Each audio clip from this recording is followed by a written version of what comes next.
So, a very good morning from YouTube. Welcome, this is JP. Welcome to Jump On Music UK. This is the midweek live loop. However, today we're going to be discussing a couple of different things. So, first of all, I just need to do this. Whoop. Hi. And this right here is the live chat going on right now. And we're live on YouTube, on Facebook, and also on Twitch as well. Get your looping, your live stream, and your gear questions in. And I've got a couple of things that we're going to be talking about today, just to basically discuss looping and discuss. I've basically had a lot of questions over the past couple of weeks about how to get sort of started with looping. Which is good for me because I have a course about that, and I'll discuss that later. But if you've got your questions, if you're watching this on the replay, if you're watching this right now, give it a thumbs up, and that really helps me. It helps the channel grow. But also, at the same time, get your questions in, and we're going to pick those questions out and then obviously dissect them if you are live. If you're watching on the replay, then I'll grab them and try and answer them as fast as I can. Now, a couple of things before we start. This QR code is going to be up the entire time because this live stream is sponsored. It's sponsored by our friends over at DistroKid. DistroKid is a music distribution company, so if you want to make music and send it out, then you can use DistroKid and they can help you. You normally have to pay a music distributor every time you release some music, and DistroKid have never done this. They've done it by subscription. So it starts at $22.99, and with the link that's that QR code and that QR code, and it's in the description box as well, that'll give you 7% off your first annual membership with DistroKid. So thank you very much to them for sponsoring this live stream. There's loads of cool things that they do, including promo cards. Every time you release music, you get a hyperfollow page. You've got promo cards for the right size for social media. I keep doing this, and I mean Instagram and TikTok and stuff. And it just makes it a lot easier to help release your music independently, which is what I've been doing over the past couple of years, and that's why I use them and I trust them, and that's also why they sponsor the channel. I'm proud for them to sponsor the channel, and I'm very grateful for them as well. So thank you very much to DistroKid for sponsoring this live stream. If you have looping questions, we have this one, which is how to loop like a pro. This is a full course, whether you're using a pedal, a tabletop looper, or even using an app like Loopy Pro. This is about the technique of looping. This is how to loop like a pro. So if you are interested in that, basically this used to be £200 or $200, sorry. It's now 48 British pounds, which is about $61 depending on the conversion rate. And it's a full course. In fact, it's two courses together. That's why it was $200. And now those two courses have been smashed together to make how to loop like a pro. And it's 48 quid, so it's cheaper than most pedals, to be quite honest. So if you are interested in looping, then obviously go and grab that now. I can't see the chat or any QR codes on the screen. Ooh, interesting. Okay, let's just find out what's going on. Let's just have a quick recce of my channel right now and see what's going on. Ooh, advert. Alright, so basically, let's just turn that down so I don't get weirdly copywritten. So if you are interested, obviously, then hopefully you should be able to see that. If you can't see the QR codes, let me know. I'm going to turn QR code on and off, so hopefully it should come up. Oh yeah, that's great. Okay, cool. Well, what we'll do then in that case, if it's not coming up, don't worry. It's in the description box underneath this video. So if you click more, you'll be able to see that there. I don't know why that's not coming up. That's a bit bizarre. It's an overlay. So let's do that and see if it comes up. How weird. How weird. Someone scanned the QR code. So apparently it was working. Oh, hang on a minute. I wonder if the overlays doing something weird.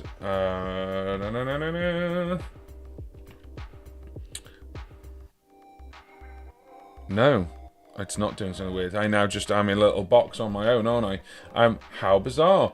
Let's change the design on this. Give me 1 second, and then we'll get this sorted. So, let's take the overlay off, and then let's put it back on again. And then let's see if that works. If not, I've just got to report this over to ReStream, because clearly they've got an issue with that. It's not working very well. You're not blocked, are you? Nope, you're not blocked. We'll get to obviously to the bones of this in a minute. But we'll just find out why ReStream are not No, it's not working. Okay, that's all right. Okay, don't worry. Basically, what we're going to do is I'm going to use the chat anyway. I can see the chat. I know you can't, and you can't see everyone else's chat. Maybe you can. You'll be able to see the live chat. Hope that works. I can't see the curtain. That's fine. Hope is watching too, and she has subscribed. Hi, Hope. Thanks very much for subscribing. Hope you're well.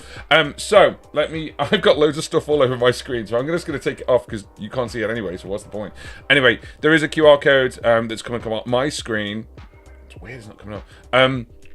But don't worry about that. Basically, if you go to where it says the description underneath this video, if you click more, everything's there. It's also, I can see it's popping up in the chat. Testing, testing, 1 2 1 2.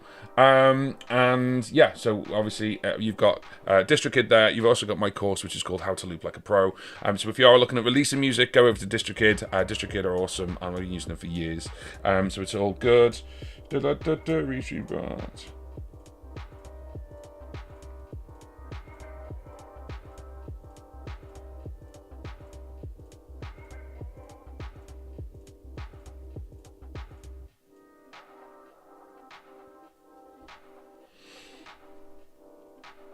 That's cool. Wicked. Sorry about that. Just needs to check on something. There we go. That's fine. So basically, let's see if this comes up. Hopefully, I wanted these things to come up, which are these icons. And if they don't come up, you're not going to see what I'm going to be talking about. Obviously, the one time I need this to work. So give us 1 sec. I'm just watching my own live stream right now. It's kind of a weird Inception thing to see if this works.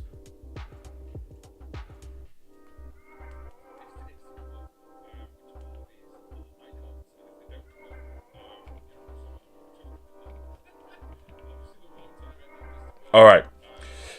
So what we're going to do is we're going to go into it and Dr. Black County, absolutely, you can link it. Go for it. You're more than welcome to do that. No problem at all. So there we go.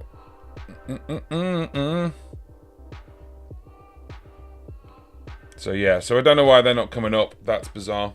I was hoping they would come up, but never mind. I'll go through them with you anyway, and then I can list what I'm talking about anyway in the chat. There's no later on. I'll put it in the chat and then I can pin it, so no problem at all. So, hi, welcome to Jump Up Music UK. Technical difficulties today, but no worries, it's fine. We carry on regardless. This live stream, it's called the Midweek Live Loop, and I do performances and everything else. But this week, what we're looking to do, I might as well move myself into the middle then, since there we go, nudge myself in. What we're looking to do today is we're looking to talk about a couple of different things. Now, the first thing we're going to talk about, basically about looping, is choosing your looper.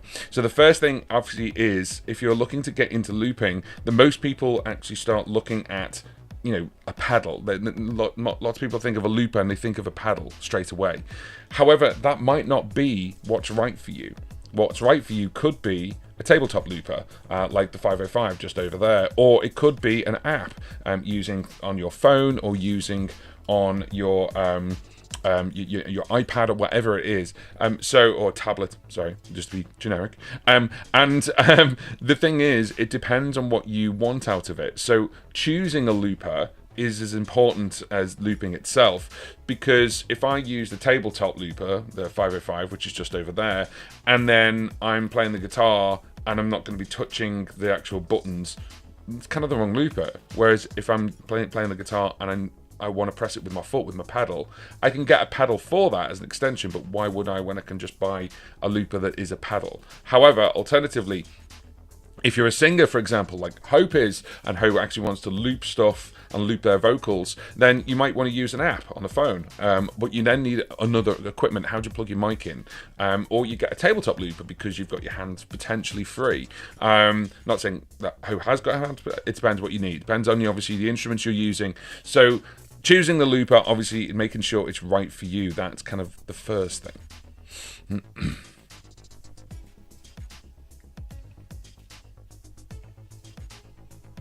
Just going to do one thing.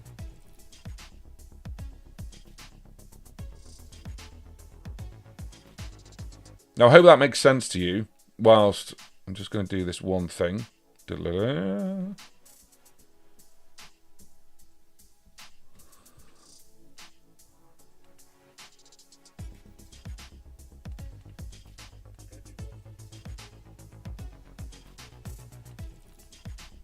Cool.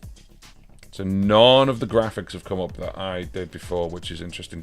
And it means the countdown timer didn't work as well. Okay, cool. No worries. Anyway, we carry on regardless. So you've chosen your looper, whichever it is. So you've got a tabletop looper, or you've got an app, or you've got a pedal, whichever one it is. It doesn't really matter in that respect, because the next part of this is number 2, and number 2 is get to know your looper. Now, think of this as an instrument. So think of your loop pedal, your looping app, whatever it is. Think of it as an instrument, okay? So therefore, basically, you've got, you know, a guitar, a piano, a saxophone, a violin, whatever. You learn it. You learn how to play it. Well, you need to learn how to play a looper. Think of it like that. Think of it like an instrument. So with a loop pedal, then what you can do is you can actually... you know, there's different things for different parts of loopers. So for example, again, going back to the tabletop one, the effects are just above where the loops are, and you've got individual volumes. With the pedal ones, you've got things spaced out differently, or you could alternate where the buttons are on some of them. Some of them you can customize. So get to know where things are initially on your looper, whether that's the pedal, again, a tabletop, or like Loopy Pro. We've done a whole series on Loopy Pro where things are, and just to get you up and running with Loopy Pro. So just using that as an example, or maybe using something else. The third thing is start simple. Walk, don't run, and then stop. Okay, so what I mean by this is you're dead excited, you've bought a looper, you've made your decision, you get to know it, you start looping straight away, and he's like, oh, I'll do that. And then always when I've taught people how to loop, like face to face, which I've done, I've taught people how to loop like over Zoom and WebEx, and I've taught people obviously on my course, always the simple thing is you start going for it, and it's like, I've done something, and why is it doing that? And the fact is, it's because you've just decided to gallop or run like crazy instead of walk. So do a really simple loop, stop the loop, and then just step back and just see what it's done and how it's done it. By doing that, what you're doing is you're understanding how the looper works, but also at the same time, you're understanding what you need to do next. So the third thing was start simple, don't walk. Walk, don't run, and then stop. Okay. Unders is on Twitch, and so's Dr. Black Bounty. So if you're obviously watching us on Twitch as well as YouTube or Facebook, then hello. Actually, Unders, let me know if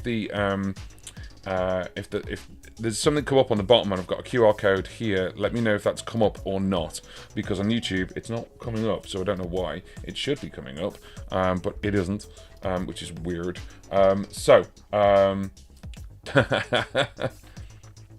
Yeah, and Unders has just put something on Twitch, which is basically, don't walk, crawl, damn it. Get on your hands and knees. Absolutely. When you're learning something new, no sir, there's nothing. Okay, that's fine. When you're learning something new, it's one of those things where, you know, you learn a guitar, like, you're not going to be Slash on day one. You might be a prodigy for all I know, but you need to learn it like you're learning a language or learning an instrument. So think of it like that. Walk, don't run, or in Unders, crawl, damn it, on your hands and knees, and then stop. That's the other thing, stop. Just stop and analyze what's happened, like why this has done a certain thing, and then carry on from there. The fourth one is pretty much the most important one. Sorry, I was singing really hard last night until about 10 p.m, so voice has gone a bit. The fourth one is get in the groove. Okay, timing is everything. When it comes to looping, loop pedals, looping apps, timing is everything. You get your first loop down at really good timing, everything else is just going to follow into suit. Now, if you've got a really simple looper, like what we call a one phrase looper, so you can't add multiple channels, but you can overdub on top, and we'll get to that in a minute. But basically, if you've got one phrase looper, getting the timing down on that is going to be really, really, really, really important.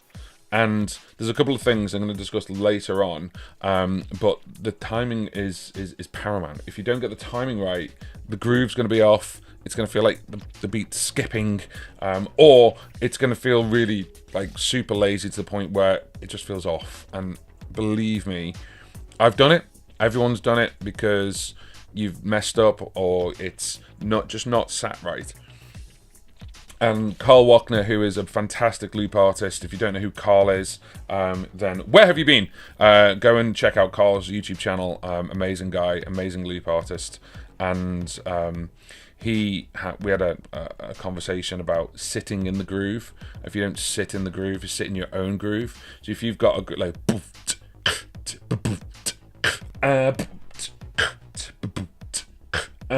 and it's got to be, you know, no one has to beatbox. It could be something else. You could be playing rhythmically, but if you rush it, it's going to feel rushed, and it's going to feel rushed every revolution. So timing is everything. Get in the groove. Timing is everything. Now, speaking about that, the fifth one is tempo. Tempo, Italian for time. Speed up or slow down. Now, again, if you can't sit in the groove, this is kind of like it is number 5, but it's kind of almost like a 4A, but it's 5. Which is, if I speed up when I start the loop and end the loop, it's going to feel well weird. Or if I slow down, then it's going to feel weird. Or, and I've done this many times, I'll happily admit it, I've practiced it at home here. I've practiced a song, and then when I'm at the pub, I'm a bit energy and excited, and I loop it a lot faster than what I did at home, and all of a sudden, like, and you're rushing yourself. The great thing is with all these loopers now, with like the modern loopers, with all the new Boss range, with the Sheeran loopers, the Head Rush, you know, all these different loopers, you've got tempo sync and you've also got tempo adjust. So what you can do now is you can it figures out the BPM based on the based on the timing that you did, and maybe it's a bit fast, you can hit tempo and you can adjust it. Now, I would do this at the very, very beginning if you're putting a beat down or if you're putting something rhythmic down, and then adjust it to where you want, and that's fine. Because if you put something like a bass line down and then you change the timing, you get this weird warbling effect. Certainly if you're slowing it down. So that's very difficult to do. And Fast Eddie is walking, apparently. Good advice, RC600 I'm walking. Fantastic. Well, have a look at the playlists on the channel. I've got over 50 videos there now, and also the RC600 course. There's over 55 videos there. So by all means, start walking there, and you might be able to walk a little bit quicker, and I can help you. So obviously with tempo, speed up or slow down, depending on obviously how you're fitting in the groove. So again, get in the groove is number 4. Number 5, tempo. Okay, I'm going to be looking over here a lot because that's where all my notes are. Okay, now number 6. Number 6 is more for live use, actually it's live use and also for live streaming, which is check your levels, because they will not be right. They will not be correct at all. They will be wrong. What I mean by this is, if anyone's used any of the Boss loopers, the levels go from 0 to 200. They've always done it. I don't know why. Whereas with the Sheeran Looper Plus, it's normal levels. You've got your level meters and stuff on the side there. With the 505, you've got independent volume controls. But it's more about 3 different kinds, and I did a video all about volumes on the RC600, which is a recent video, because someone said, I recorded the loop in, and then when I recorded it, the guitar sounded fine, but then the loop sounded really quiet, and then when I did the vocal was really quiet, and then the loop nearly blew off the speakers. It was that kind of comment. So it's more about, you now need to think about 3 different things when you're talking about levels. Level number 1 is you and your instrument. So what's going into the looper, the voice, the instruments, that's 1. Number 2 is how that is then coming out. And then number 3 is the loops themselves. The loops is they're different. They can be different, and you also have this multiplying effect of you add on a guitar, you add on another guitar. You're now fighting with two guitars. So I always have my loops a little bit lower than me, so therefore the maximum volume of the loops is not the maximum volume of the main output. It's actually a little bit lower.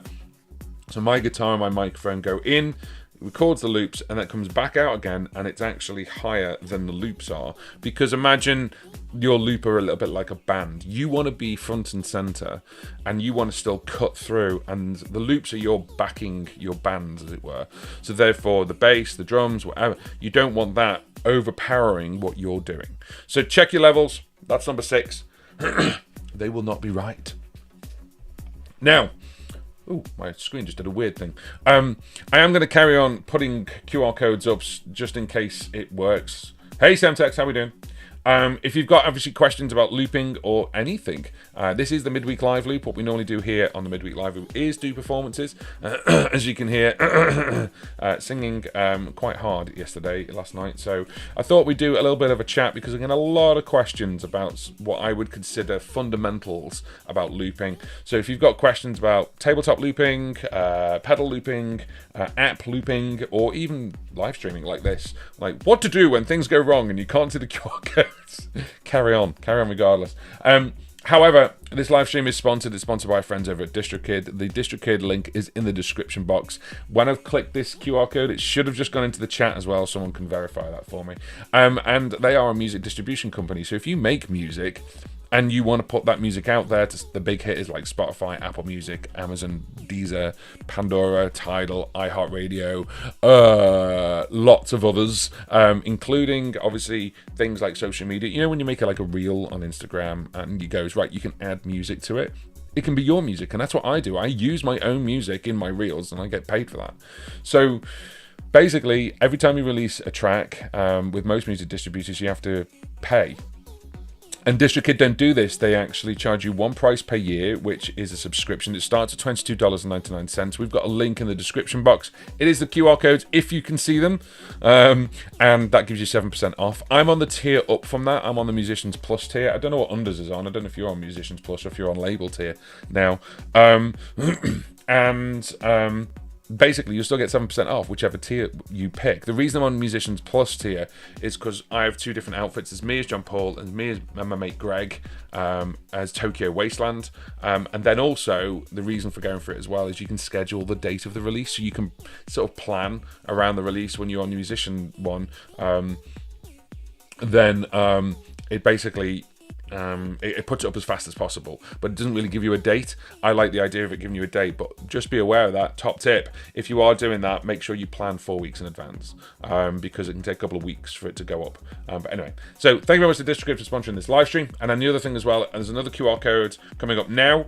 It probably hasn't, because there's obviously a problem, but the link is in the description box as well, which is my course, which is called How to Loop Like a Pro. I've just put it in the chat.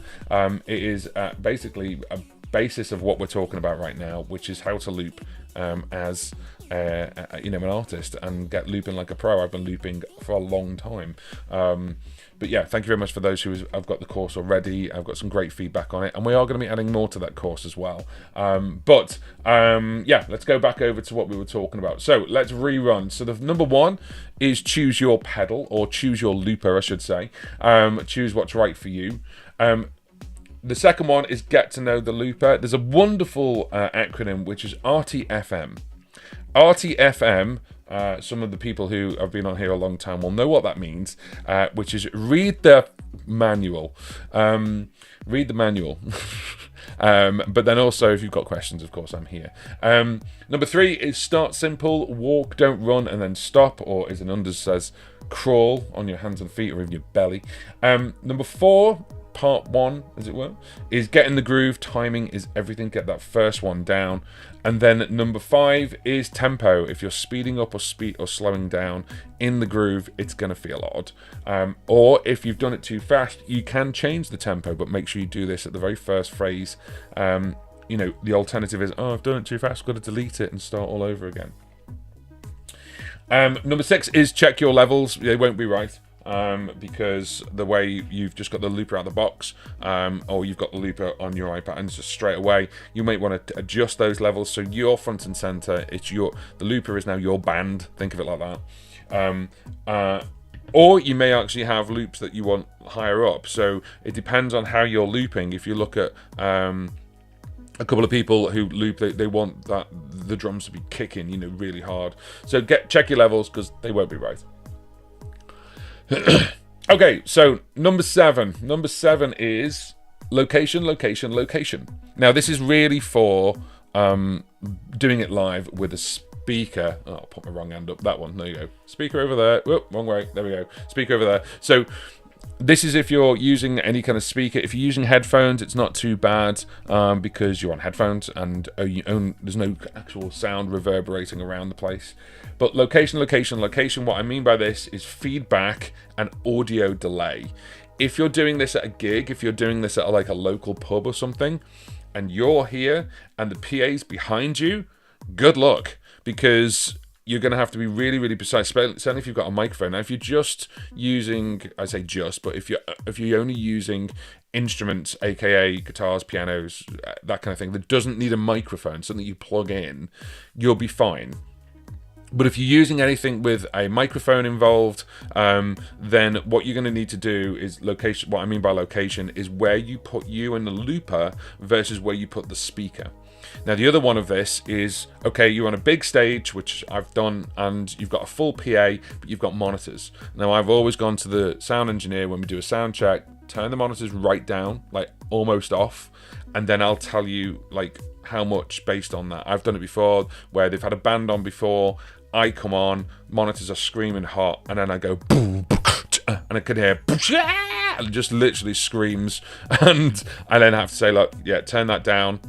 We did that at Camp and Furnace, where there was a big gig with lots of different acts on for Primal Live, which I am part of, and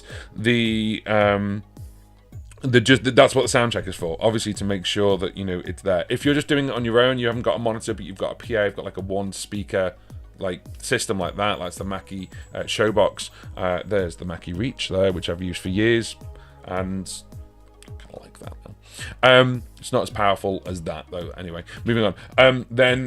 Yeah, basically being able to position yourself. I play in a local pub here, and you're literally shoved in the corner. Like, it is like literally like half of that space. It's kind of like the corner, literally in the corner, 45 degrees out to the audience, as it were. And the audience are all scattered around because it's an old man's pub, and it's got lots of different sections, like little potholes that you can go into, and stuff, cubby holes, cubby holes.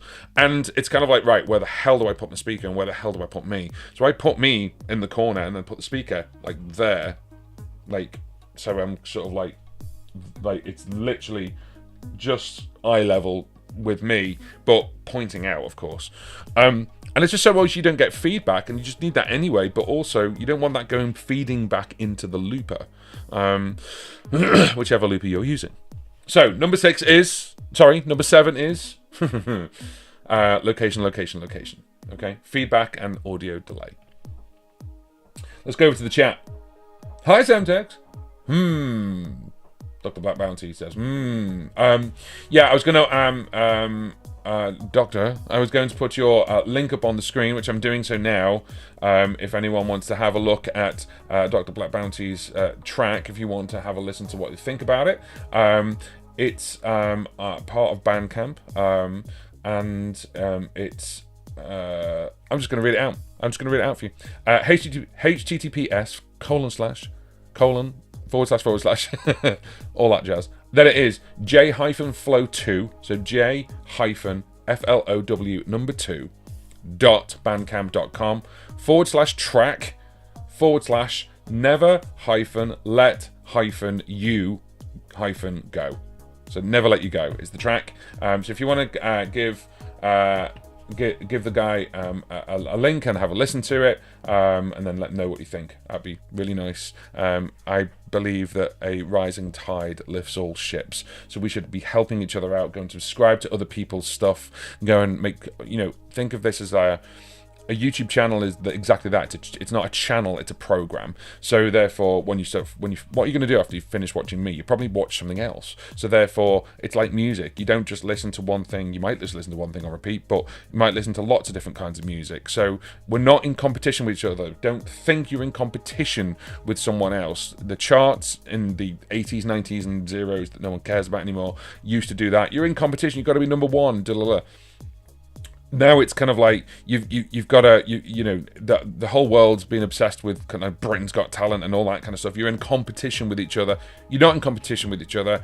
There is a collective, and a collective of music that I'll go listen to something really ambient, and then I'll go listen to The Prodigy, and then I'll go listen to Linkin Park, and then I'll go listen to Metallica, and then I'll go listen to Carl Walkner, and then I'll go listen to John Paul. But the fact is that we should be listening to all our own stuff and then helping each other, you know, get paid. I think it's just that, really. I mean, you know, anyway, I'm going off on a massive tangent. Right, Soundtext basically has asked a question. I'm going to answer. I'm putting them up on the screen, but I've got a problem right now where stuff isn't coming up on the screen. I don't know why. Which is, have you got any idea when the MIDI update is coming for Loopy Pro? It's been a long wait. Distro in chat. Distro's in the chat now. Okay, yeah, cool. No, there is. It's still in beta at the moment. He's testing it out. The one thing that Michael, who creates Loopy Pro, is phenomenal at is bringing out a build of an app with very little issues. That's because he takes his time with it. What you've got to remember as well, all these different loopers are made by these huge companies, and Loopy Pro is made by one guy in Australia.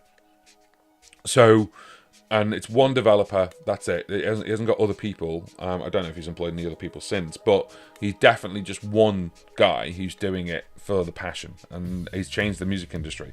Well, he's changed the looping community, I'd definitely say that. And it's one guy. So, in short, no, I don't know when it's coming out. Haven't been given the nod yet, so we'll find out. Cool. Thanks for the info. I've watched a lot of your videos. This is from Fast Eddie. Learned a tremendous amount from you. Thank you again. You're more than welcome. No problem at all. We'll keep doing what we do. Sarah, can see the chat on screen, but no QR code. That's because probably you're watching it on your telly, right? As you said to me before, you watch it on the telly. So therefore, it's coming up on the side as naturally. But you probably can't see the chat from Unders and Dr. Black Bounty because they're on Twitch. Anyway, but cool. Thank you for letting me know. That's great. Mark, hey mate, great to see you again. Let's ask the serious question. Did you get the Oasis tickets? No. I got Dua Lipa tickets. I'm serious. Genuinely. No, I didn't get Oasis tickets. I didn't want to go and see them. It's kind of like, I get it. I get why people want to go and see them. I just don't want to go and see them. I don't want to go and see them for two reasons. One, I don't personally, now I'm going to get absolutely killed for this. I don't think the production will be there. I don't think the production level will be there. I mean, I'm sure they're working on it really, really hard and everything else, and I'm going to get killed for saying this, but I don't think it's going to be there, to what people want. And two, I think a lot of people are going to get absolutely wasted and just sing along and do a full-blown sing along. And I don't want to stand around listen to people. I want to see. When I saw Guns N' Roses at Glastonbury, it was a tick box moment for me because I was meant to see them years ago and I wasn't able to go. And yeah, Axl's voice is gone. It's not what it was, but my God, did they put on a bloody good performance. I don't think Oasis is going to be that. I could be wrong, and I'll eat my words if that's the case. I'm very happy for those who have got Oasis tickets because obviously they want to go and see them, and that's great.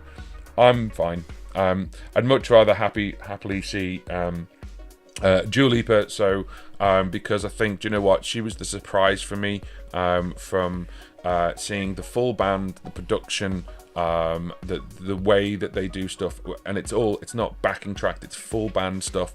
Really clever, really clever stuff they did at Glastonbury this year. So and then also like you know, I want to see them, my wife wants to see them, I was able to get tickets, I got tickets. So there you go, there's my answer. So yeah.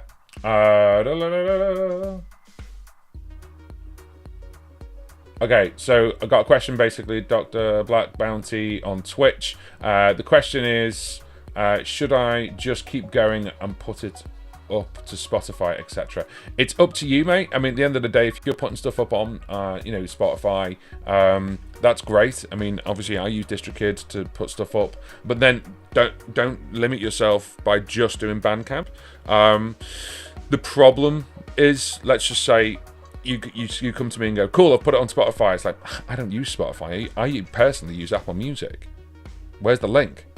Whereas with DistroKid, what you can do is you've got a hyperfollow page. So you just give them the hyperfollow page, and then the viewer or listener chooses from that link where they listen to your music. So it's available on Spotify, Apple Music, Amazon, Deezer, Tidal, etc.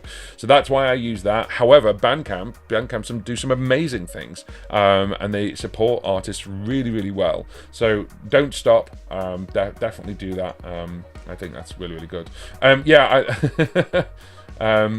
I think someone put basically Blur, and the best comment I ever saw with the Oasis tickets was, wouldn't it be really funny if Blur did gigs exactly the same day? It'd feel like we're back in 1996 or 1994. I was like, that's brilliant. I love that. As long as Blur and Pulp are playing as well, that'd be awesome. That'd be really funny. That's right back to my my teenage days. Fast Eddie said basically they've got an RC600 version 1.04. Should I update to the new software?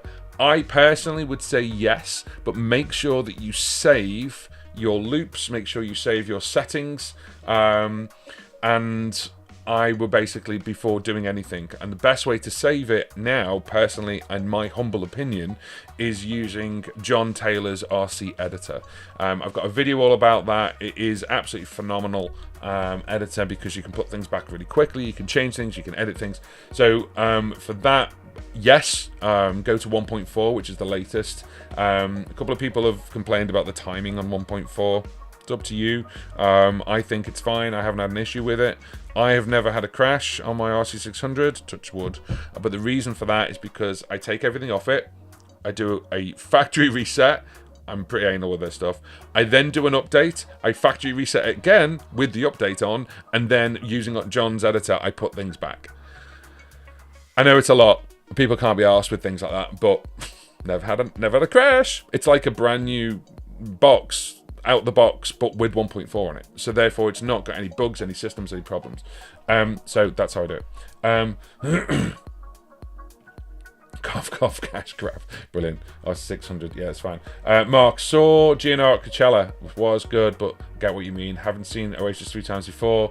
The Split, had to go for nostalgia. Week just gone. Saw Fan in Dead Sweet National Park. Bliss. That's cool. Yeah, I think it'd be an interesting gig in the sense of how have they changed, or is it just going to be press record or press play and it's kind of like a backing track? I don't know. Are they going to be exactly the same? Are they going to tweak it? Are they going to change it? But then if they change it too much, then the crowd will get pissed off. Don't know. Pulp were my favourite. Yeah. Mine was when all that kicked off, when the Britpop stuff kicked off. To be honest with you, I'm Team Blur. And then it was Pulp, and then it was Oasis. And the comment I had, I heard someone say, I'm not going to say who it is, and this is in real life, not online or anything. Someone said, I know Wonderwall and Don't Look Back in Anger. Is there any other tracks I need to know before I go to the gig? And this was a 21-year-old who had basically got tickets because of the hype, but didn't really know Oasis. They just got the tickets, and that was what they said. They said, I know Wonderwall, and I know Don't Look Back in Anger. Is there any other things I need to hear or listen to before I go to the gig? And I'm sure, like me, your eyes just roll into the back of your head and went, oh my God, really? Like, why are you going to this gig if you don't know the artist? And that's just not just for Oasis. It's like anyone. Like, you've got to know the tracks. If, like, you know, that you could be surprised, and that's why you have like a support act on and go, oh, and I've found many support acts and gone, oh, they're awesome. I'm gonna follow them. Or if you go to a big festival like Glastonbury or somewhere else, or Coachella or anything else, you might find someone who you didn't know at all. So therefore, you might go, oh yeah, okay, I'm going to follow them, and that's discovery. To pay a lot of money for a ticket for a band that you don't know, why? Anyway, I'm getting political, I'm getting off topic, and I'm going to stop talking about that. Anyway, Tainted. How's the 4-switch add-on holding up on the RC600? How are you using it? Right. So, what Tainted's talking about...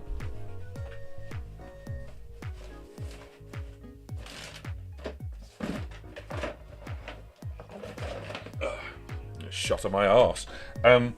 What Tainted's talking about is this. This is Stadium Music's new 4-switch controller, and it's got basically switches built onto it, as you can see there, and then you've got their very cool pedal toppers. But if you look at the difference of them, there's a big black mark going across them. It's 3D printed onto that, so it's not like it's stuck on. It's actually like screwed in. If you were to crack this open underneath, they're actually screwed in. So they are solid. They're on there. And you've got 2 at the bottom, 2 at the top. The way to think of this, the way it's designed, is these 2 is one pedal, like an FS6, and these 2 are another pedal, like an FS6. To buy 2 FS6s is more expensive than buying this. And this is got 2 outs. There's no power needed. It works completely independently. You don't need batteries or anything like that. It's all there. It just works. You just plug it in. So it's passive. And then you need TRS jacks going into the RC600 or whatever you're using it for. So the way I'm using it, I use one of the controls for the expression pedal. What was that? Expression pedal for the volume. So that's one of them taken up. And then I've got these ones for literally memory up and memory down. Then, because I've switched over from the TC Helicon Voice Live Play Acoustic, tier RIP, still not over it, over to the Boss VE500, I'm using this for the Boss VE500, but at the moment it's actually set on the looper because I haven't had the time to change what I want them to do. So these 2 are going to be literally memory up and memory down. That's how my FS7 pedal was anyway, and the reason for that is because when I do a gig, I make a loop on track 1, I then go memory up, memory down, and then it's erased it without me having to bend down and change the memories, or say erase or whatever. So memory up, memory down. These 2 I haven't decided yet, but this is super cool. It's super solid. What I've done is I've actually on mine, I've unscrewed these, which I'm sure Graham's going to go, what? I've unscrewed these, and then on the back of this I've put the M3 dual lock. It's like Velcro but better, onto this, so I can attach it to the board and just go click onto the board. And it's solid, mate. Absolutely solid. Fully 3D printed, but with obviously the circuitry inside, and cheaper than buying 2 FS6s or FS7s. So absolutely worth it. So imagine buying FS6 or FS7, you've got those nice big pedals. Well, these are the switches with these lovely pedals on anyway, so it looks consistent. So yeah, absolutely brilliant. The reason I've got a second one is because I'm going to be doing a video on this, and then the other one is actually on my board. So thank you very much to... Oh, something just fell down. Thank you very much to Graham from Stadium Music. If you haven't seen the video about the pedal toppers, go and watch it. If you're an RC600 user, these are exactly the same dimensions as an RC300 pedal. Absolutely worth it. Best pedals. There's only one pedal that beats it, and you know what pedal that is, but you can't put that on there yet.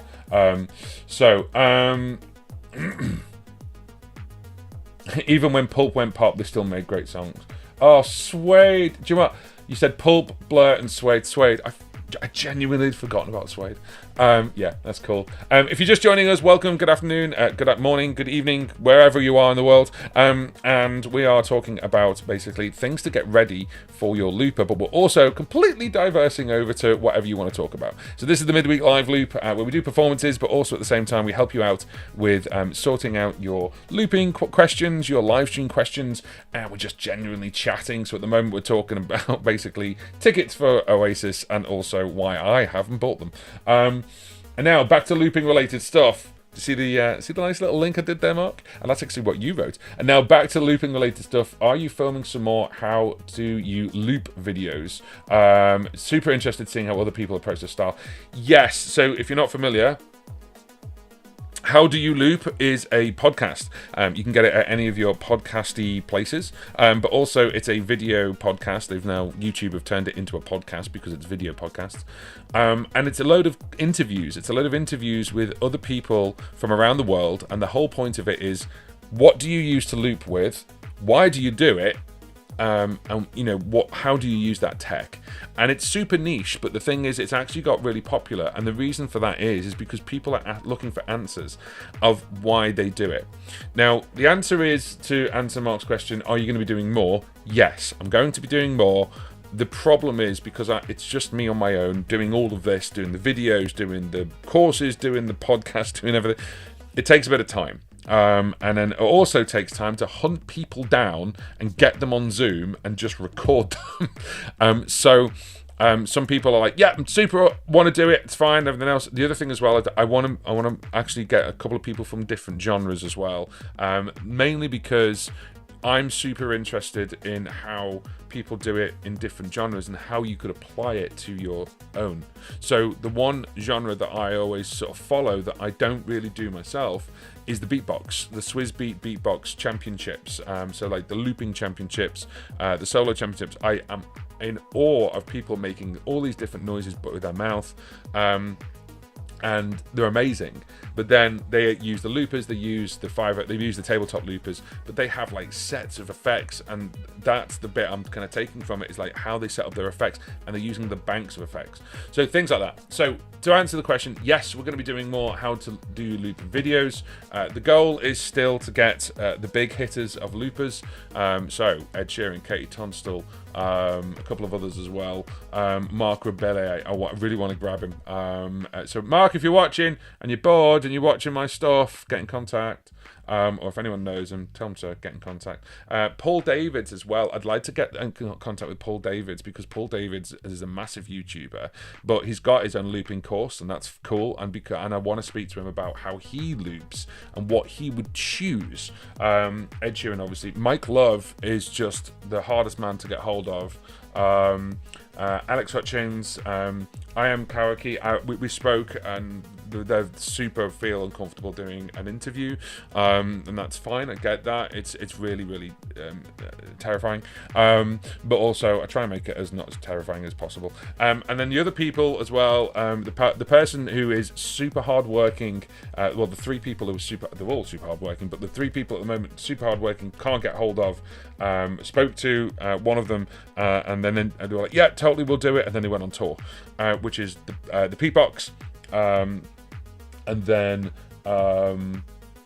Beardy Man. Beardy Man is like up there for me, like looping god, looping Jedi, whatever you want to call him. Of course, completely different, and went down a ravine and then ended up with the Beardy Man, the Beardatron. So if you don't know who Beardy Man is, go and check Beardy Man out. Amazing. And that's kind of when I do the midweek live loop, like Beardy Man and like Mark Rebelle, those two, the way they loop and the way they make things up on the spot, absolutely brilliant. So there's absolutely loads. So if any of those people I've just mentioned are watching and going, oh yeah, I'll do that, get in contact, because that'd be awesome. Mitch, something like looks like something a child would play with on a playmat. No place for that on my board. That's fine, fair enough. The fact is as well, you can choose the colours. That is just multiple colours just to make it look colourful. The one I've got on my board, where's my board? Oh, it's over there, it's in the box. They're all black. So it's just red and black to kind of like match the RC600. So there we go. Sometimes have a good day. I hope you're well and it's all good. Let's go back over to what we were talking about when we started. So I've got 13, because we're in the witching month, 13 tips and tricks for you for looping. And what we're going to do is we're going to have a look at, number one is choose your looper or loop pedal or looping app or tabletop looper. Get what's right for you. Just because you've seen someone looping with a pedal, it doesn't necessarily mean that's what you should be doing. Make sure you get the right looper. Test one, go to a music store, or get one where you know you can return it within so many days, even if you've used it. Number two is get to know your looper with the phrase RTFM. Read the manual. Number three, start simple. Walk, don't run, and then stop. And create loops to begin with, and then just pause and just like analyze what you've done. Number four, one of the most important things in looping, get in the groove. Timing is everything. Absolutely everything. So make sure timing obviously is going through. If your timing's off, then your entire loop's going to be off. And then number five is tempo. Speed up or slow down. If you speed up or slow down inside the loop itself, then it's going to feel off. Or if you've done it too fast because you're all energetic and you've got loads of energy going through because you're nervous and you're on stage and everything else, then you can always tweak it now. You can turn it down with certain loopers. You can adjust it and then save it there and then carry on looping. But be careful with that. With certain sounds, like bass sounds, if you start stretching that out, it goes all warbly and sounds weird. And yeah, I'm holding a weird stick. I'm going to put that down. Number six, check your levels, because they will not be right. They will not be correct. So check your levels. Make sure that the levels are, the way you want them.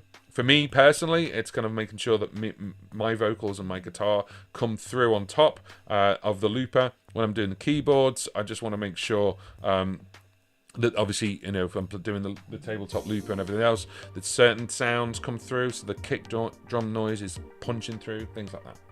And then number seven we has had is location. If you're doing this live, make sure that it's not feeding back into the microphone, or you've basically got some kind of bounce back from the room that you're in and you're getting some kind of audio delay. Okay, that's where we were up to. So now that's number seven. Let's go over the 1, 2, 3, 4, 5, the other six that we've got. So number 8 is layering. I have to say that very carefully. Let me just take a drink. So layering is either overdubbing on top of the initial loops. So you make a loop and then you record another loop on top, and that is layering. That is overdubbing. Or layering by, if you've got a looper that has more than one track, then you've got the drums on one, or the beatbox on one, or the bass on one, and then your guitar on another one. Now, there's positives and negatives to both. The overdubbing one, if you've got a one phrase looper, like a one track looper, and you can only record over one track, then the only thing you can do is overdub. Then you can get to what's called a wall of sound. What I mean by that is if you keep adding and adding and adding and adding, you just end up with this wall of noise.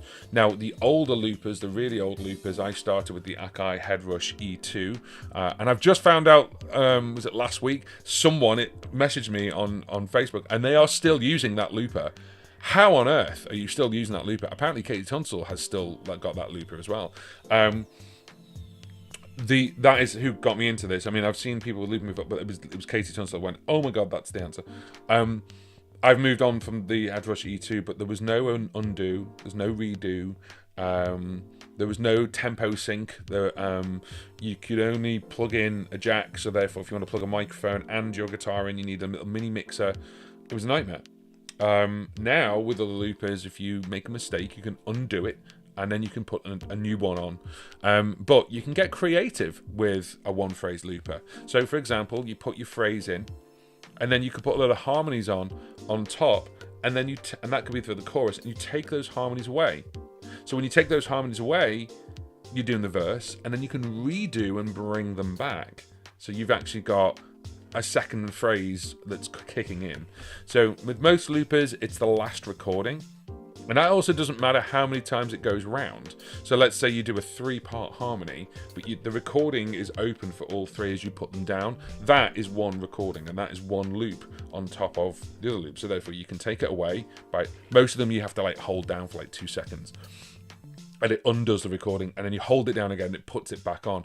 Or you can get a pedal, like an additional pedal, to be undo and redo. So you just press it once and instantly it just turns off and turns back on again. So that is overdubbing, and I'll overdub, for example, I'll do a kick and a snare like a boo, boo, boo, boo, boo, and then I'll add a like hi-hats. That is overdubbing. I'm adding something on top of the original track. I hope that makes sense. The other one is next track. So if you've got things that are a 2-phrase looper, like an RC500, the 600's got 6 tracks, the F505's got 5 tracks. This is the pinnacle of kind of looping, because then you can split things up. The great thing about that is you can then go, track 1 is the drums, track 2 is the bass, track 3 is the harmonies, track 4 is, I don't know, the guitar with a weird noise. And then you can turn them on and off. The downside is, on a pedal, it's more pedal dancing. Like tapping, like you literally like tapping the on, off, and you've got to basically organize. And you've also got to remember where the hell things are.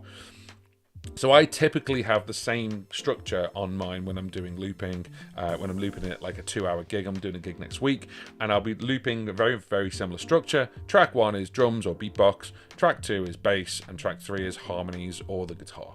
Okay, and then I may go over to track 4 or 5, but I rarely do that on like a covers gig. So I'll play for 2 hours. I don't do 2 45 minutes anymore. I used to do 2 45 minutes with a break, and as soon as you did a break, certainly in the pub, people leave. So I just play for 2 hours straight. It's just a lot easier.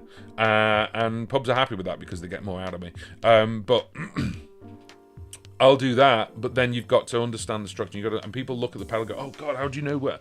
But you just mentally know where things are, and that's it. Now, the advantage of that as well is you can overdub on every track. So you could have your harmonies go na na na, and on track there you've got your bass, and you could add a on, you know, on top, and then you've got, as I said before, your kick and your snare, and then your hi-hat. So you can overdub, and then with some of the most like sort of like high up there loopers, as it were, like top tier loopers, you can undo each individual track. And we did this with the 505, showing how the 505 undoes, and then you can also go back to just the first loop. So that's really, really cool. But boy, is it complicated. So what I would suggest on this with layering is, do you need to layer everything? Can you get away with just like putting the bits in that you need, and then, I don't know, the audience sing along? Or it doesn't actually need that exact thing that's on the track or on the MP3 or on the CD or on the vinyl or on the tape or on the whatever, you've got it. It doesn't need all of that. So overdubbing versus next track. Layering. Think about layering. People are talking on the chat. Looping tips. Create a sound check bank for playing for front of house so they can get a brief loop or for output process. I agree, Mark. However, I'm also going to counter that. I've done that before, but the problem is I recorded those loops at home. So if I record that loop at home, everything I do is live. I don't have any pre-recorded stuff for my own stuff. So everything is live.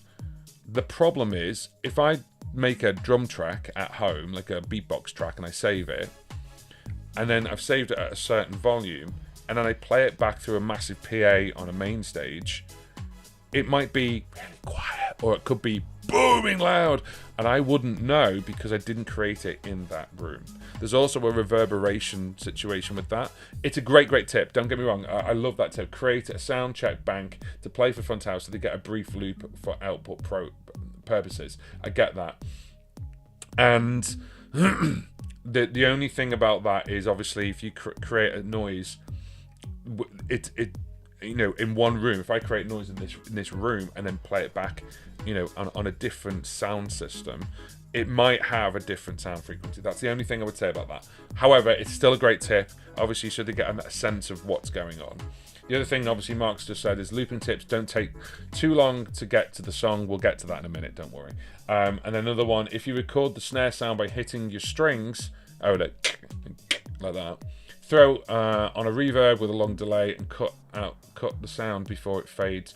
You can make a massive attack teardrops. Oh,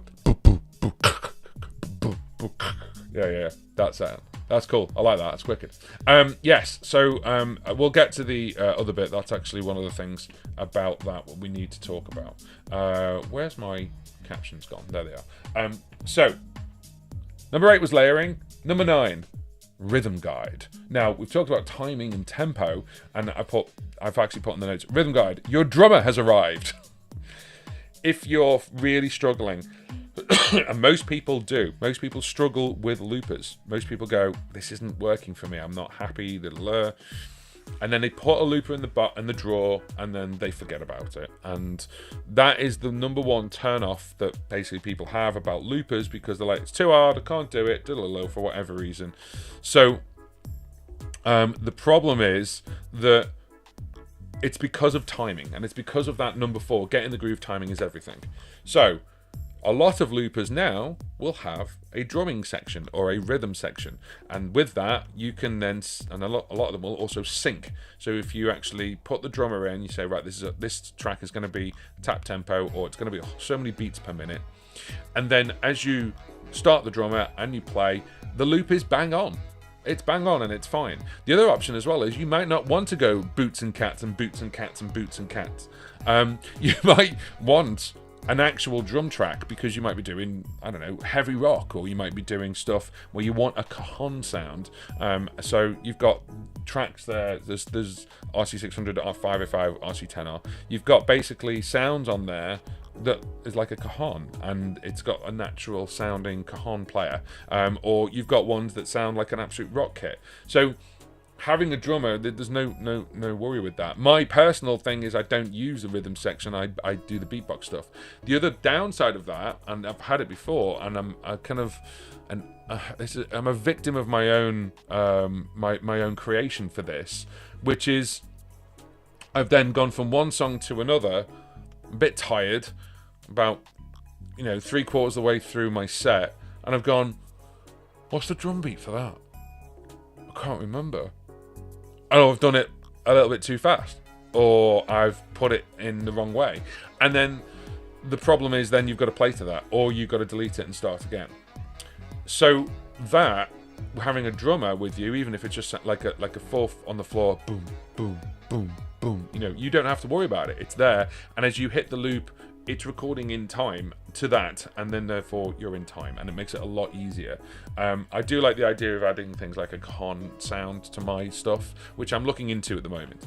And then that way you can then start using the memories of the looper, so you save the memory as each song, and then you just go to the next one, and the drummer's kind of ready for you.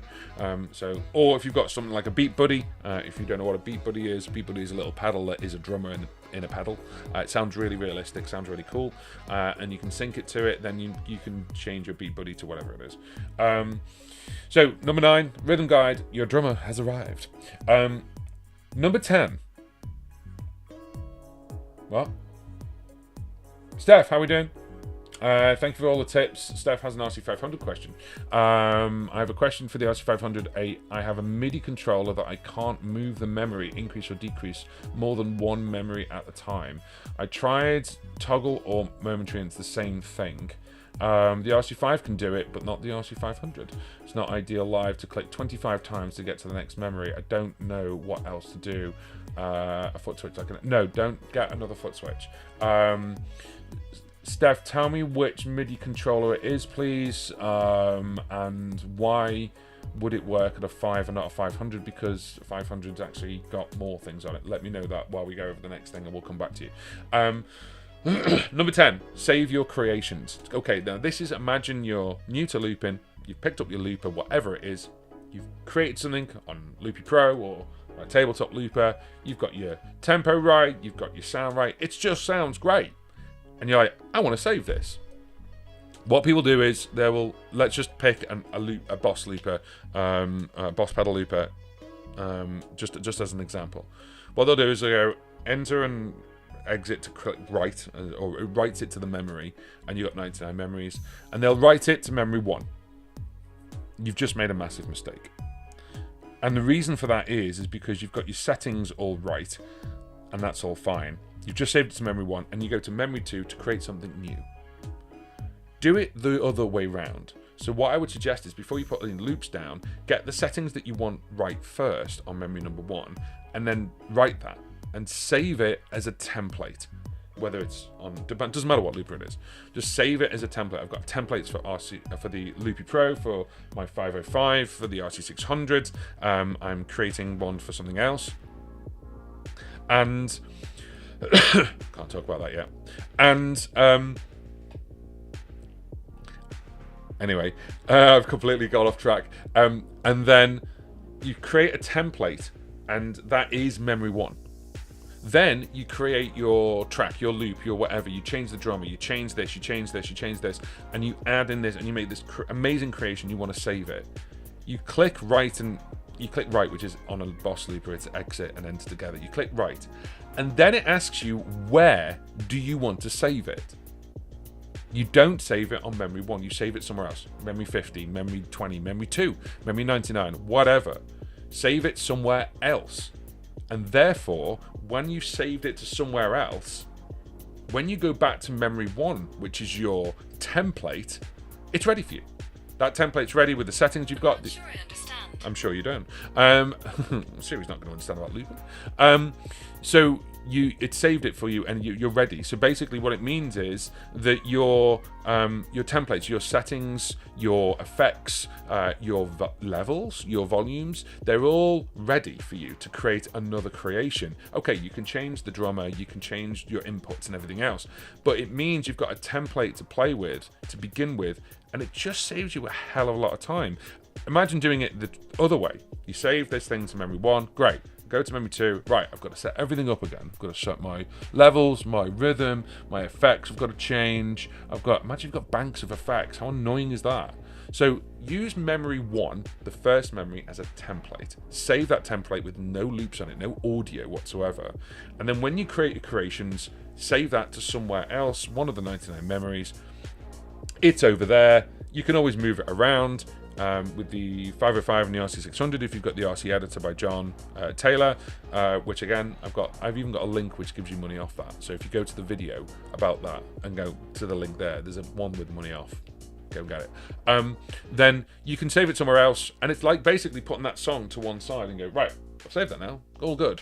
Let's go back to memory 1. I've got my template, and I can just start creating again. I have saved so much time doing that, because you know what you are going to use. If you're creating completely different songs, completely different sounds, completely different instruments, then yes, you're going to sit there and basically change the memory, change the effects, change the levels, change the MIDI, blah blah blah.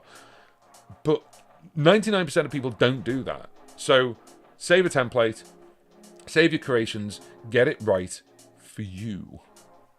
Anyway, right, let's go back over the chat and see what's going on. Steph! Right, okay, cool. So we have a MIDI controller. Let's just recap on this. We've got a MIDI controller, and I can't move the memory, increase or decrease, more than one memory at a time. I tried toggle or momentary, same thing. The RC5 can do it, but not the 500. It's not ideal to have to click 25 times. So, step this through with me. With the RC5, you're saying can't move the memory, increase or decrease more than one memory at a time. I take it with the 5, you're holding it down, and it's going either or it's doing it by tens, potentially. So let's have a look. It's linked via MIDI with a Boss MIDI TRS to MIDI cable on the RC5. Pressing the black star button moves the memories continuously. So, is this holding it down? So pressing the black star button, so it's a black star live logic, right? Okay, cool. So, new window, down there. Right.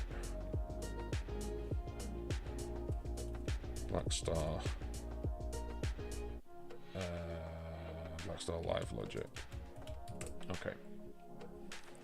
I don't actually know it. I know Black Star, obviously, because I've got one of their amps, which is amazing. Which is over there. World at your feet, blah blah blah blah blah. Performance. It's even got a flipping looper in the picture. Okay. So, if it's doing it on the RC, I don't think there's anything wrong with the Black Star. I think it's the looper, because the Black Star is just sending MIDI commands out. Complete customization via the app. Oh, that's quite cool. Oh, that's cool. It's a little bit like the the app's cool. The app's a little bit like the Morningstar. That's cool. I like that. I might contact Black Star and talk to them. It works very well. So it will either be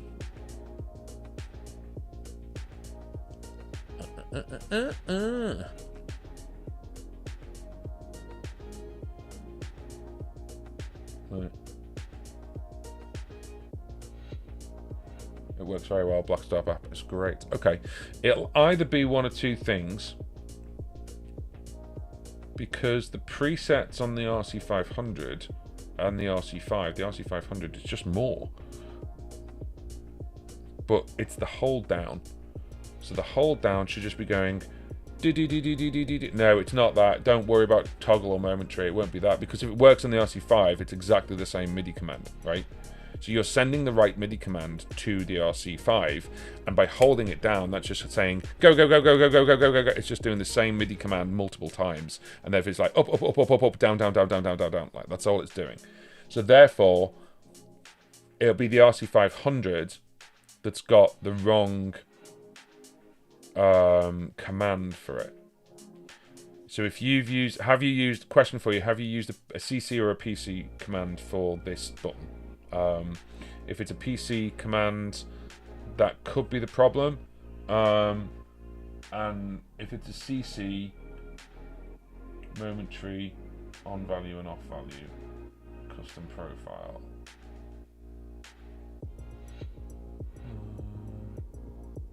Okay. Oh no, I don't know how to do that. It's CC. Okay, so a CC command is like a switch. So it's like a on off. Okay, like on off.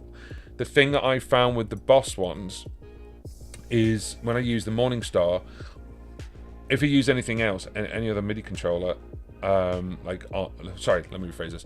If I use a Morningstar on anything else, if I press it, it recognizes the on and the off. What I found with the Boss loopers is when you press it, it recognizes the on, and then it doesn't recognize the off. So on the Morningstar, I have to put a second command in to say switch off. So switch on 127 and then switch off 0. Okay, so then it's going click, click. When you hold down, it's just 1. So it's going 1, and it's waiting for you to go off. So it may very well be that the RC5 MIDI control is different because it's not recognizing the hold down as a, almost like as a on off on off on off on off on off on off on off on off. It's not recognizing it like that. So use CC5 for decrease and CC6 for increase. That's fine. That doesn't matter. That's cool. It doesn't matter which one it is. Go into the assign of the RC500, and it will be something to do with the assign of the on and the off. You might have to do this in the Live Logic app on Morningstar to give it a secondary command. It's whether it'll allow you to do a secondary command, that's the problem. But it should be hold down command. Like basically if you hold it down, it then goes increase by 1 or by 5 or by 10, whatever you want. So yeah, so it could be that. So the 5 and the 500 may have different thoughts about how that button press is happening, but clearly it does work because as you hold it down on the RC5, it's getting the command to go up, up, up, up, up, up, up, up, up, right? So it's just a CC command, on, off, on, off, on, off, and if you're holding it down, it's the equivalent of on, on, on, on, on, on, on, on, on, on, on, on, and then off is when you release it. So it's just going up, up, up, up, up, up, up, up, up, stop. Okay, so it might just be with the 500, it's going up, and then waiting for you to go off, and just disconnecting that way. So yeah, I would have a look. It'd be to do with the assigns on the RC500 and the way the assign is made. You might have to do another assign, so like a second assign where basically it's a hold down sign for the RC500. I'd have to check on that. Let me check on that. Let me get back to you on it. Obviously after the live stream, I'll find out for you. I'll let you know. Right. So I hope that's helped anyway in some way. Right. Okay. Cool. So we've gone on to number 10. We've got the last three. The last three is, well, let's go over the number 11. Number 11 is be creative, and this is a kind of what we were talking about, where basically Mark gave the tip of don't take too long to get to the song. Okay, now number 11, I put down be creative. And I've actually put the wrong thing here. It says get what's right for you. It's not meant to be get what's right for you. It's meant to be be creative, make it your own. Anyway, be creative. What I mean by this is you will go onto YouTube, you will go on searching for loop pedal performances, and what you'll see is some people put down absolutely everything on the looper, and then they'll get to verse 1. So they'll put down the drums, the bass, the guitar part, the harmonies, and a radio effect, this, that, and the other, and they still haven't sung the first word yet. What's much better to do, certainly if you're doing guitar pedal looping, for an example, or even if you're doing tabletop, actually anything, that it's much better to maybe put the beat down, sing verse 1, and then if there's a pre-chorus in between where the verse 1 and the pre-chorus is, open that up and use that time to maybe add the bass line. Then sing the pre-chorus, then do the chorus, and then maybe add a little bit of looping onto the chorus, take that off. You've now got these running, and then when you get to verse 2, bring that back again. And the reason for this is because it's bloody boring. It is boring as hell to watch someone go and loop for like 3 minutes, or create loops for 3 minutes and then start singing. And believe me, I've done it. Everyone's done it. I've done it. Everyone who's had a loop pedal has done it. And it's literally get to the point. Get to the point of looping. Like, get to the point. The looper is not the main event. It is there to create a unique performance. And it's taken me personally a long time to basically go, the looper is not actually why people come to see you. Now, if I went to 100 Ed Sheeran fans and went, what looper does he use? You're probably going to get less than 10% going, he uses his own looper called Sheeran Loopers, or he uses the Mobius system, or whatever. Maybe you can get less than that. They go to him because he creates songs they want to sing along to. And I've even seen Ed Sheeran in one of his performances actually take a long time to build that loop up. But they're waiting for that because, and why shouldn't they? Because he's locked out Wembley, and therefore he can do what the hell he likes. On a local pub and stuff, you're playing a cover, and I've actually put a beat down, and I've had a group of drunks actually sing something completely different, but to the same beat, and it's thrown me right off because I haven't put down the bass and the guitar and all the other bits. So they've sung something like that. It's like really like a popular song in that moment, and I'm like, actually, no, this is a song from like the 70s. So the point is that if you be creative, it doesn't have to sound like the track, the streaming track, the CD, whatever.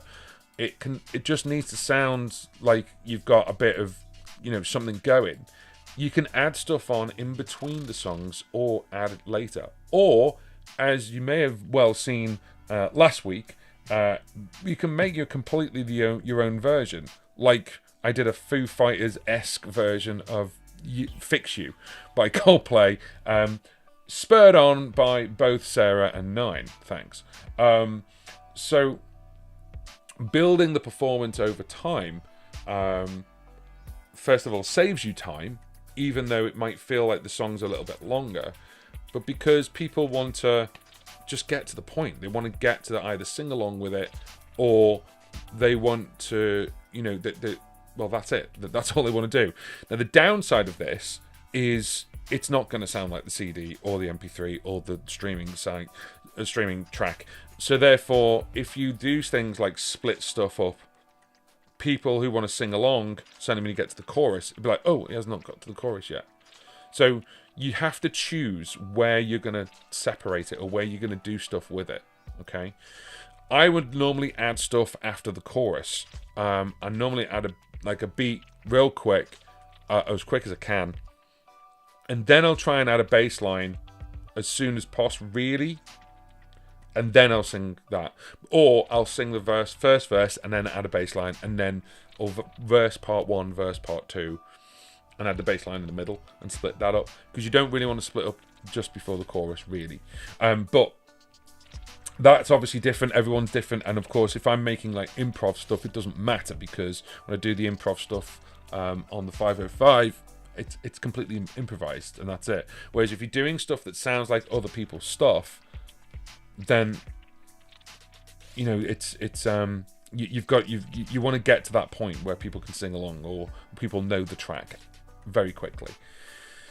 If you're doing stuff that's your own stuff and it's incorporated with the looper, people will listen to it anyway. So I've got a track which is Boss Castle, and I start live. There's a video of me doing it only a couple of months ago in the Camp and Furnace in Liverpool on the main stage, just going like with the guitar, and then you can hear the bass like and then I'll add the drums. Then I add this like and with a radio effect. But that's how it is on the track, even the full studio version. The only difference is that little radio bit is not there. It's afterwards. But I need it before we go back into the chorus, so I need to add it on first. So I am adding 3 layers of loops on right at the very, very beginning. That's a long time, but that is also, if you listen to the track, that is how the track is, because it's a looped bass track. So that's not too bad. The other one, of course, is be creative, is you've got these loops running, and the worst thing I've seen, and again, in the early days I did this all the time, is just you add these loops on, all good, fine, no problem, and they just keep running. They just keep running. You don't turn them off, you don't turn a loop off, you don't undo something, you don't bring it back, you just keep all 4 loops or 3 loops running all the way through the song, and at the end of the song you turn it off. It's as boring as hell. So what you can do, certainly if you've got a multi-track looper like an RC600, an RC505, Loopy Pro, or even an RC500, is you've got 2 tracks. So put down something that you can undo, or put down something that you can take away on verse 2 to bring back to make the chorus more powerful on the second chorus. Turn stuff off as well as turning it on, and be creative with that, because the way I loop, and I've explained this before, the way I loop is each track is a separate thing, and the reason for that is because I've got it EQ'd in a certain way. I've taken my time to do that, and that works for me. Carl Wachner, going back to Carl, is he splits his drummer up across the loops. So he'll have his kick drum here, snare there, hi-hat here, something like that. So he'll go, and then he's playing something, but then only when all 4 loops, because he's got the Headrush looper board, only when all 4 loops kick in, you hear the full set of drums. But when he takes that away, he's also taken away maybe a hi-hat. So he's splitting his loops up that way, which is really clever, because then when he hits all start, stop, all, the entire band comes back, but also the drummer elevates as well. So he's got beatboxing, and he seems to beatboxer. He does the breathe in and out beatboxing, sort of like, and doing that. But then he also hits his guitar and strums like with the and just the hit like that. So he's adding them across the board, but then so when he brings it all back, they all come back in. But then he might just take the beatboxy bit out, but leave the hit in. Does that make sense? So being creative like that. The other thing as well is I'd highly recommend anyone to get a volume pedal. expression pedal, volume pedal. I've got the Sonic Ache Vexpress, which is the little pedal, and they've got the Flip Vol, which is the big one. I've got the little one on my board, and the reason for that is because you can drop things out. So you can fade things out, but you can drop things out creative. So if you do it in time, boom, and it like goes back, and then you bring it back in again. It's like a drop beat. So things like that, you can be really creative with that loop. Also, you've got things like fade-ins, fade-outs, reverses, effects. So you can do track effects as well as input effects. So there's lots to be doing there with being creative. And that's number 11. And that leads me nicely on to number 12, which is learn from others. Okay? So learn from others. Be original, but learn from others. Go and... I know this is absolute plug, but go to the... pointing at my chest. Go to the How Do You Loop podcast. And the whole point, I wanted to start that podcast because I wanted to learn from others. And I thought, well, why don't I just make this an interview? So I wanted to learn from others. Go and watch Carl. Go and look at Ben. Go and, look... well, the two Bens, in fact. Go and look at all the other people who I've interviewed on how to loop, and how do you loop. Excuse me. And be a sponge. Take those little bits and implement them and see what you think about that. So learning from others is a really, really great thing. And then the other thing you can do, learning from others, is you can learn from me, selfish plug, with the course How to Loop Like a Pro. So obviously I've got a course which is £48. It used to be £200, or $200, sorry.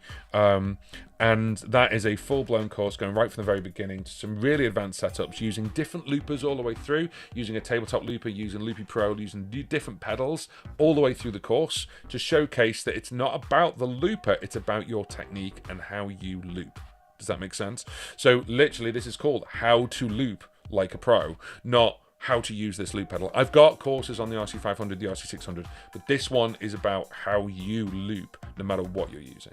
So thank you very much for those who actually got the course. The course is in the description box. It should have just gone in the chat as well. So I hope that helps. And we'll go over to the last one, which is number 13, in a minute. Let me go right through. Cool. All right. Steph says, okay, cool. And check that out. Okay, Ed. I'm building performance stands for instruments to save time. I'm building performance stands for instruments to save time. What? Physical stands? So you can put, like... I've seen ones where, like, someone's got a bass and it's already, like, pre-set up. So they can just walk over and go... Bah, bah, bah, bah, bah, bah, and then walk off and it's just left there. Is that what you mean? That was quite cool. Spending a lot of time offline to prepare my loops before the gig, so I don't bore my audience. Absolutely, yeah. Spend that time to go. It doesn't need to be in. Does it need to be looped?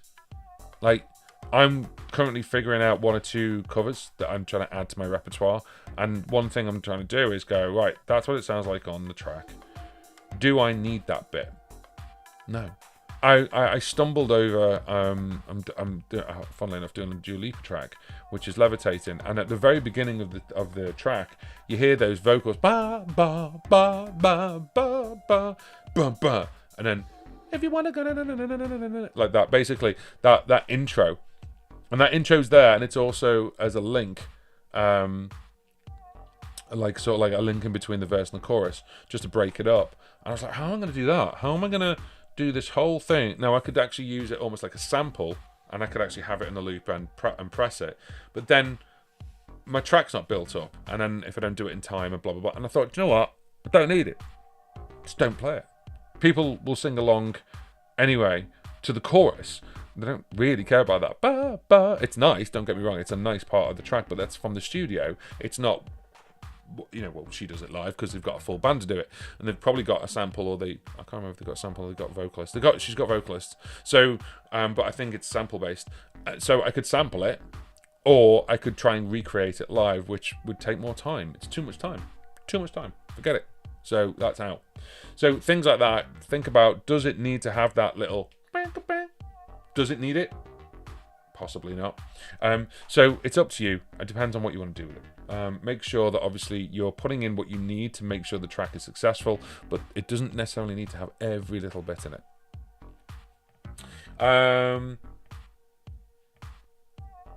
Ed's asking, Steph, you mean pre-recorded? Debating it. I had the wrong tempo once and turned comfortably numb into a dance. Sorry, I know you can't see the titles because they're not coming up today. I don't know why that is. I'm going to report that back. But Ed just said I had the wrong tempo once. And I turned Comfortably Numb, Pink Floyd, into a dance song. Hey, if it works, it works. There we go. Pre-record a bass, and then I have a live loop stroke overdub. Okay, let me talk to you about John Wynn. John Wynn lives here. Not here. That'd be terrifying. Sorry, John. Lives in the same area as me, and does disco-based gigs, which is really, really cool. He does sort of like funk and disco and stuff like that. He uses electric guitar with a GR55, I think he's using at the moment, and mixes between a RC300 or an RC600 because he's got two different setups. He does two sets. Set one, everything is live. Everything is there's nothing pre-recorded at all. What he's figured out is from his gigs, people come for a good time. It's a covers gig. He does a covers gig. People come for a good time. He's playing stuff. He's doing everything else. He has a break. Set two is exactly as Steph's talking about. So what he does is he has the beat and the bass line pre-recorded. So he has that literally like 10, 12, 15 songs. I can't remember exactly. And he has them on separate memories on the looper. So set one is basically memory one, just the same memory over and over again, creating stuff live in the moment. Set two, because people want to dance and they're a bit drunk and they want to have a good time, he doesn't want to waste time. So he just then goes to memory two, then the next song's memory three, the next song's memory four, next song's memory five, next song's in order, and that's his set list. And then he just basically has the rhythm section. He has him pre-recorded because he's doing electric guitar. It's all funky. It's got like a funky strat sound. He's got all stuff there. He's got ones that he's got harmonies. I think he does a Boys to Men song just for a laugh. And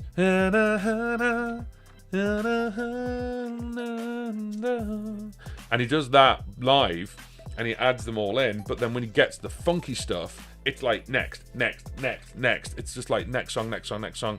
Very little talking, a little bit of fun because it's still looped, so he can keep going. And he does like slut drops, which is really funny. Believe me, you need to say it. Go to his YouTube channel, John Wynn. John Wynn Looping, I think it is, or John Wynn. And he does the slut drop thing. It's really funny. People drunk, they'll slut drop, but then he'll bring everything back in, and he can just take things out because he's got the 300 and the 600, so he can drop these bits in and out. So yeah, so he does that. So he does like set one is like all live, nothing's pre-recorded. But set two is, but he's all created it at home, and therefore it's all ready to go. It's the right tempo. He doesn't have to worry about it. If he gets tired, he can just press go, and away you go. At the end of the day, we all love looping and we love creating this stuff. The general public don't give a crap. What they want to do is the British public will literally dance around a fire alarm if they could. If there was nothing else. If you're in a field and a fire alarm, someone will go whoop whoop, and that's it. So the fact is that if they're drunk and they don't care, they just want to go for it. So therefore, John's figured that out in a really nice way, where he's got these songs as set two, and he just goes for it. So if you want to have a bit of advice about that, contact John. Go to his YouTube channel and go and subscribe, because he's still on his early stage of his YouTube journey, and I'd really want to help him out. So there we go. That's cool. Pre-record a bass and then live loop and dub over the top. And this is the thing. So when you and then Edge just said that when the bass comes in, they'll love it. So this is it. You can still add an overdub and loop over the top. Maybe you've got a track with nothing on it, but you've got a bass and you've got a drums and they kick in. But you can still loop your harmonies. You can still loop. You can still do the looping. But you've basically got like a looping backing track. So that's a great way of doing it. It's a really clever idea. Also, it depends on the venue. It depends on where you are. If you're doing your own stuff and it's a sit-down ticketed event and you can hear a pin drop, then maybe you want to just loop everything from scratch. Whereas if it's like a dirty Irish bar on a Saturday night and everyone's wasted, you just want to get on with it. So it depends what you want to do. Steph, I'm only an acoustic guitarist, so I have to be creative and make selective creative cuts with my loops and phrases. Having said that, though, if you add something before your RC500 or RC5, which I now know you have, then if you add something, you could maybe change the effect of the guitar sonically. So you've got a bass sound if you drop it down, or you've got, you know, a wah sound. You can do things like that. And I'm doing that at the moment. And this is why I'm using the Donna Hush acoustic guitar, because it's got delays and things and sounds in it. It's the equivalent of having a pedal, but I don't want to add more pedal to my board. So that's just me. I'm not saying go out and get it, but it is a cool guitar. But if you love the sound of your guitar, I think personally an acoustic guitar with an effects processor can sound like an electric guitar, but an electric guitar with a acoustic simulator sounds worse. So there's a band, hang on a minute. Yep. Where are you? Why has that done that? There we go. Yeah, so there's a band called The Distance. Their YouTube channel is The Distance Duo. Okay, they have a lot of stuff. They have a lot of equipment. I don't know how well they did when we talked. I don't know whether they're they've cut their stuff down or they've changed their stuff. But they have it's a duo, obviously. Female singer, male singer, couple who have an RC600 each, MIDI controlled. Then they have keyboard and guitars. He's on electric, she's on acoustic, I think. But what she's got is, you know, the Boss pickup, which can go into a Boss GR55. It's got that pickup on the acoustic. So you can literally play brass sounds and you can play stuff. Go and have a look at The Distance and have a look at them doing Basement Jaxx, Red Alert. Phenomenal. Absolutely brilliant. So only an acoustic guitarist, absolutely. Get that. Same here when I do acoustic stuff. I don't really use the electrics when I'm doing live. However, you could add a pedal or two in to maybe change the sound, so it's, you know, got a chorus on, or it's got something on it, or it's got a phaser, just to have a little bit of a sonically different, maybe. For those who know, and I do this a lot, obviously I don't play a bass line on the guitar. I sing my basses. I'm better at singing them than I am playing a bass line on the guitar. So I don't have a drop down on the guitar. I have it on the looper itself, because the looper's got pre-effects. And then I use the TC Helicon. Oh, I used to use the TC Helicon. All right. I use now the VE500. No offense to the VE500, I just love the TC Helicon. No, I need another one. I have a bass sound which is called Barry White on the TC Helicon and also on the VE500. I also have a bass sound on the RC600, and I go da da da da da, and it's an octave down, so therefore it sounds like a bass. So there we go, all fun. Is your gear set up? Give us a preview of a duo track. She's stupidly talented. She is, hence why I've got tickets, because I want her band.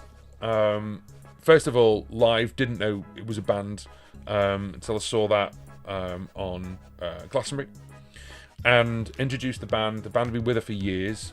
They are phenomenal. Their percussionist, amazing. Keyboard, amazing. They're just an amazing band. But then you've got Dua Lipa as the front as well. And then you've got all of that together as sonically, which is cool. My gear is not set up. My gear is here in its box at the moment. So I will show you that next week, Mark. And also, word to the wise, the midweek live loop won't be the midweek live loop next week. It'll be Tuesday Tunes. But it's going to be on a Tuesday. The reason for that is because I'm in the studio in SAE in Liverpool on Wednesday. So all day. So I won't be live streaming on a Wednesday. Next week I'll be live streaming on Tuesday, just so you know. I will show you that next week, Mark. There we go. Chris, it's hard to edit things out when we like them. It is, yes. You have to be ruthless, I suppose. That's the only thing. Drunk, they'll sing and dance to anything, and you'll be the best musician in the world to them. I've said this before on the live stream. One of the funniest ones was I have my iPad for the lyrics because I'm in my mid-40s and my brain can't hold like 200 songs in my head. But I have a set list on there. Absolutely drunk out of her face, this girl comes up. Is this what you're singing? I was like, yeah. And she just took it. She took the iPad. I was like, it was loosely on the thing. It wasn't really tight on the thing. And then someone actually did that with I used to have a songbook, like with sheets on, like just before I went over to digital. And then same thing. Is this what you're singing? Yeah. And they took it. They took the book, and it was like, what do you do? I need that. And they took it like it was a karaoke list. And they went, and they took it back. It was like, hey, this is what he's doing. Lovely Scouse accent. What he's doing. And then came back and like staggered. Do that one. I was like, oh. So yeah. And then I was more petrified with the iPad one. So the best one, you if you're a musician, you will know this. Can you play this? No, I don't know the chords. Just do it anyway. Okay. So I just play a lot of chords, and they grab the mic, which I don't care about because now I use the Fifine K8 mic, and it's like £30, so it's not the £130 SM58. So if they grab the mic and they destroy it, I'll just buy another K8. It doesn't matter.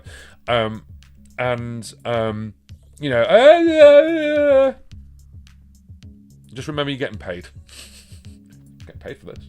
Waste of time. It's great. There we go.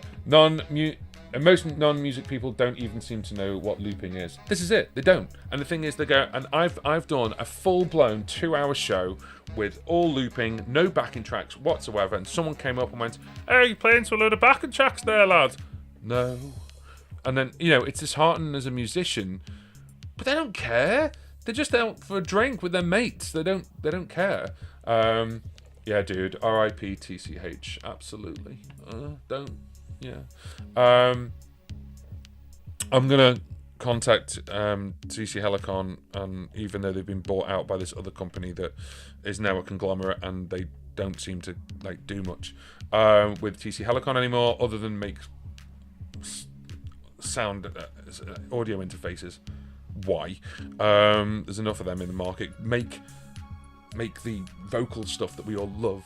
I'm going to contact them because there's two elements now to TC Helicon. One is obviously the Voice Live stuff, still one of the best out there. And one thing that I actually am missing at the moment, I don't know why, I'm having a craving for a piece of equipment that I used to have, sold it, and I went, why did I sell that? And it's actually the TC Helicon Voice Live Touch 2. It's a little box that you click onto the mic stand, and it's got a looper on board, but it's got a lot of effects. It has an all touch screen, a kind of capacitive touch and slide stuff. I've done an entire gig with that, but you can still get a pedal for it. So the Switch 3 and the Switch 6 are brilliant, and they work really well with that system. You don't have to program it. It kind of just goes, which one have you got? The Switch 3 or the Switch 6? Well, there's your looper. There's where it is. Really cool. How does... Okay, no worries, Steph. Yeah, cool. Thanks very much, and we'll talk more about that. Send me a message. My email address. If you go to the channel, go to About on a computer, you'll see where my email is.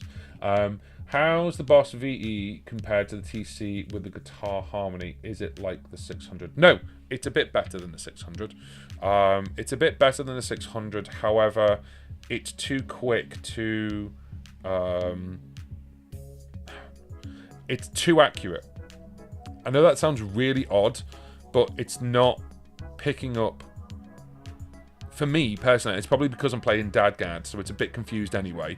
But it's not picking up, like if I play Dadgad and I drop a note down, it's not picking up that 9th or that 7th as well as the TC Helicon did.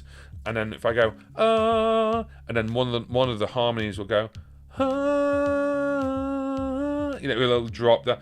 or if I play like a root note, if it hasn't got that third in it, it doesn't know whether it's a major or a minor. And that happens on both. No disrespect to either company.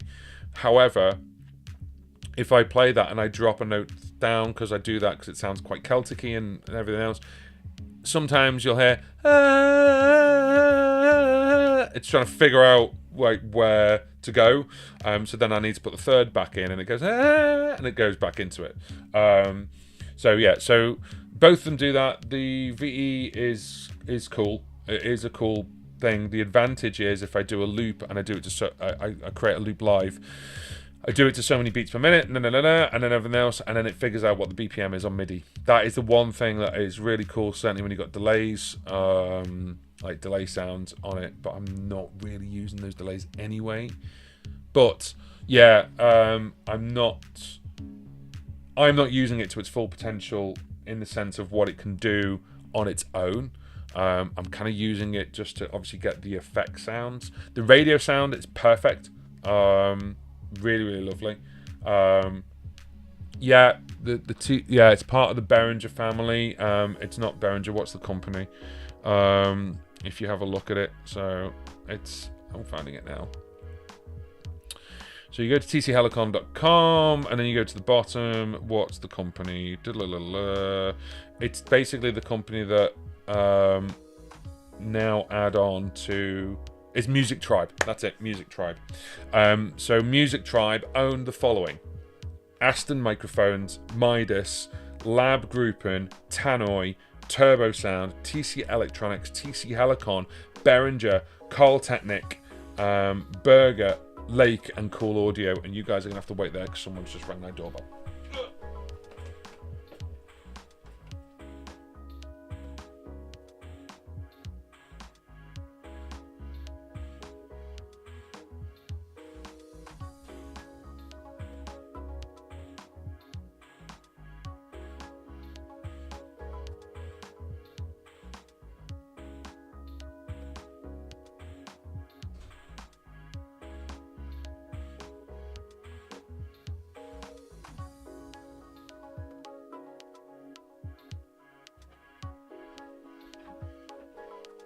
Hi.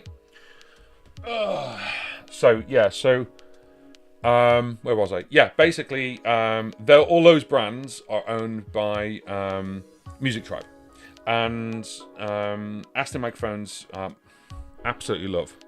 TC Helicon, absolutely love, and the Behringer, company and everything else is all fine. But if you now go to products. And look at the products on TC Helicon. The funny thing is, the first thing up there is either vocal or gaming. So they've kind of gone into the gaming industry, or trying to get into the gaming industry, because they're creating a load of like little desks and stuff called the Go XLRs. But the vocal side, if you go into it, the last thing that they made was a speaker. They actually made a speaker called the Harmony 60 and the Harmony V100. And then they made the voice solo, and then after that they made a load of stuff.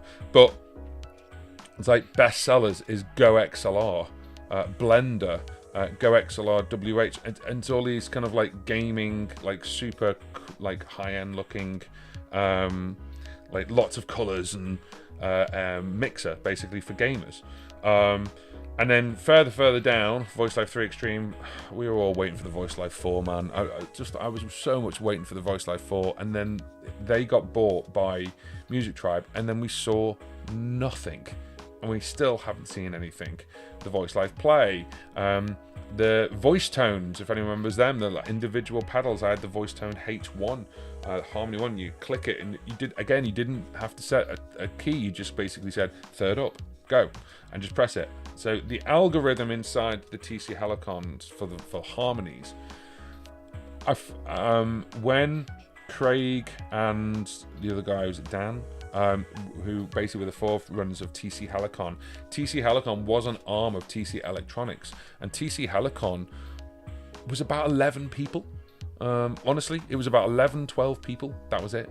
From what I remember, Craig saying. And then, of course, he left And then there's the company that he kind of forerunned, and now they're doing gaming stuff. So obviously that was the way they were looking to go, which is a shame, I believe, because the Voice Live stuff was and still is. People are looking for it and buying it now. Therefore, it still has, definite, weight behind it, and they need to make new versions of it. I think they could. They've got a real opportunity here to kind of, capitalize on a lot of. If TC Helicon brought out a Voice Live 4 with an amazing looper inside and extra bits with like 8 voices and things like that, they would sell so quickly.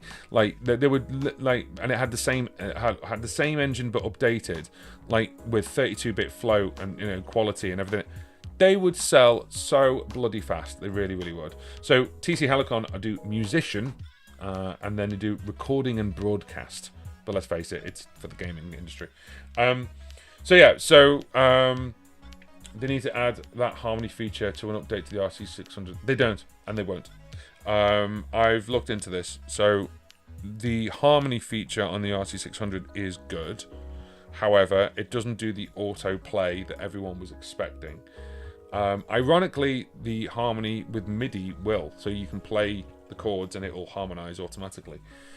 But the autoplay, it needs a separate, I don't want to say the word algorithm, but it needs a separate thing inside it, and it's not just a firmware update. It needs something inside to be able to do it, and it's not going to do it. Nine, lovely to see you. Thank you very much. Got to head off the stream. Great stuff. No worries. Thank you very much. Hope you're well. And we'll see you. I'll see you later. So yeah, basically that. Anyway, let me just wrap up. Obviously, we're going to wrap this up because we're going to get close to 2 hours. And I've got things to do. I can't just sit here all day. So just to wrap this up, what we were talking about obviously is going from your first looper and choose your loop, get to know the looper, RTFM. Start simple, walk, don't run, and then stop. Obviously, do a loop, stop it, analyze what you've done, figure it out. Get in the groove, timing is everything. Speed up and slow down your tempo. You can obviously do that. Make sure you don't inside the loop, but then of course if you need to select it, you can do, but be careful with that. Check your levels because they won't be right. Number 7 was location, feedback and audio delay. Layering, overdub versus next track, what the differences are. The rhythm guide, using the rhythm, even if it's something simple like a 4 on the floor beat or a cajon sound or something like that. Or full-blown drummer, because the drummer is there and that will help you get your loops right. Save your creations. Don't save it to sort of memory 1 and have to reset everything all again for memory 2. Save memory 1 to somewhere else, and then you've got memory 1 as an empty slot but with the right settings on. I've done a video all about that. Be creative. Basically obviously be creative with it. Don't take too long for the loop. Learn from others. Be original. And the last one, which I haven't said yet, which is number 13, because I'm saying doing 13 because we're in the witching month, which is have fun and enjoy yourself. Now, it's what I mean by this. I actually have a meaning behind it. It's not just have fun, see you later. Have fun, enjoy yourself. What I mean by this is it's your show. Okay. Now, I've been doing a little bit of coaching with 1 or 2 artists local here. For some people who have never stepped on stage before, they've sung in their bedroom and they've never done live streaming, they've never done, and it was with 1 or 2 of them, it was their very first time ever to go on stage, on a big stage. So I was asked to come into Primal Live to help 1 or 2 people, or just to talk in general. And one of the things I was taught a long time ago is they're not looking at you, they've come to see you. Okay, so if you're at like a ticketed show and it's your show and everything else, they're not staring at you, paranoid, panic. They have come to see you. Okay, it's friendly. It's a friendly version of the staring at you. But they're not staring at you. They're not staring at you going, go on, do it wrong. Dare you. It's not that at all. It's they've come to see you. They've come to support you. So it's your show. Okay, be in control of that. Don't do the I might mess this loop up, but let's have a go anyway. No one wants to hear that. They want to enjoy themselves. They want to think basically it's being run by a professional, you know. So it's your show. Have fun, enjoy it, and with looping as well.